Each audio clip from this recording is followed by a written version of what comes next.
Hello everyone, just thought I'd do a quick catch-up video. It's been quite a while since I've done a video, probably a couple of weeks, and I'm busy putting together quite a few Mega Drive ones at the moment, got a few on the go, but I thought that I would I'd do just a quick overview of some of the games that I've played through recently and also picked up, but not kind of talked about them. As I say, I'm months and months and months behind with my videos and with with the games that I've picked up. So these are all games that I've had for quite a while, but not really kind of gone through talking about them really. First game to talk about is Dead Space 3. Picked this up probably about 3 months ago. Really cheap, less than a tenner. Huge fan of the series. Played through 1 and 2. One achievement or 2 achievements away from finishing both games 100%. So I entered into this one kind of knowing what I was going to get. Wow, graphically for PS3, absolutely amazing. Game itself's good. I think there's been a little bit of criticism about it, saying it's turned more into an action game, which is probably true. Initially, it's quite difficult because the game's based around your weapons. Really, you pick up different parts throughout the game, and you can kind of craft new weapons with different effects, and I mean that's the weapon management is part of the game's a huge part of it, as well as fighting off the necromorphs.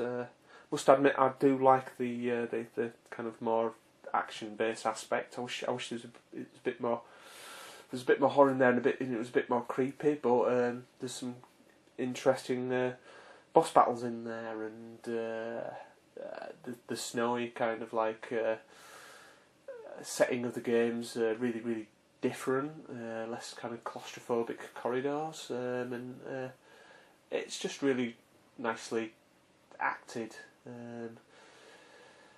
Strangely, you've got to pick up the DLC content to get a proper, full kind of satisfying ending to the game.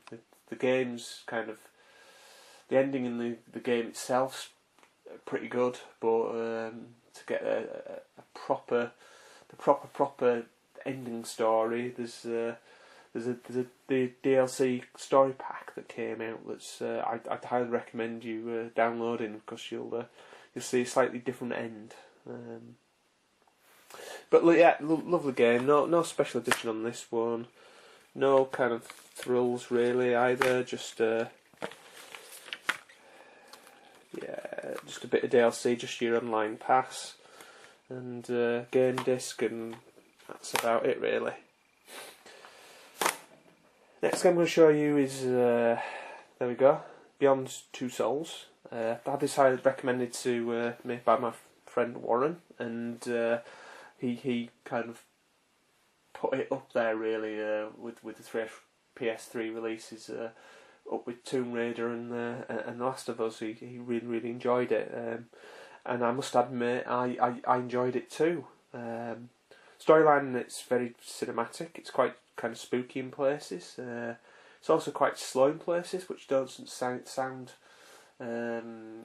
amazing, but it's kind of it's well paced, I'd say. You kind of like I don't know, the storyline kind of like trickles initially, and you kind of jump backwards and forwards in time, and loads of different interesting scenarios to play through.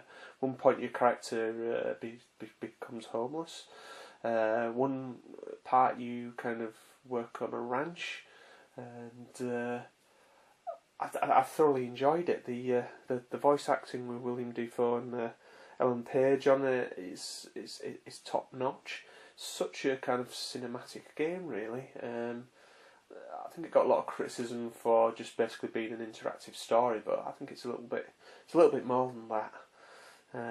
And the game cost me £9.99, and it was worth every penny. I thoroughly enjoyed playing that through. Again, I don't think there's very much. There we go. In terms of interest, game disc, proper full black and white manual, which is unusual to get proper manual in some releases. Next game, Under Defeat, HD Deluxe Edition. As you probably know, if you look back through my videos, I've had the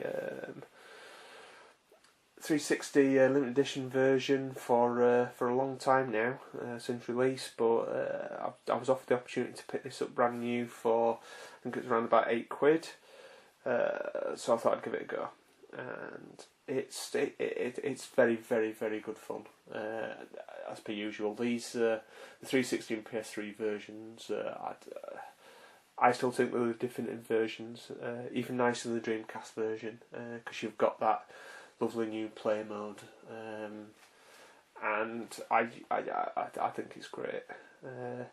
I platinum that. Oh yeah, sorry, I have completed these two, by the way. Yeah, platinum that. It's just a great shoot 'em up. G-Rev did a fantastic job with that. I love my helicopter shoot 'em ups, and it's initially it's very, very hard, but you'll find yourself ploughing through it. I have actually picked up the PAL 360 version of this, so I've actually got 3 different versions of this now. But I'll show you the PAL version in another video of the 360 port. This is the last game I'm going to show you today, and it's Yaiba Ninja Gaiden Z, and it's a special edition version, and the game got a lot of flack from from games reviewers. I must say I think it's quite good actually. It's not up there with the first Ninja Gaiden or the second one, but it's much better than 3, which I was hugely disappointed with.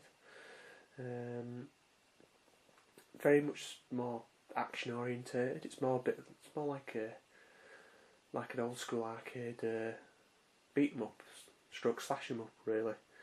There's quite a complex kind of elemental system in there where you can kind of tee weapons off against enemies with opposing elements, and it'll create kind of chain reactions and some really interesting boss battles, and I thoroughly enjoyed it. It's quite a good action game, and on normal difficulty level it's not ridiculously hard like other Ninja Gaiden games.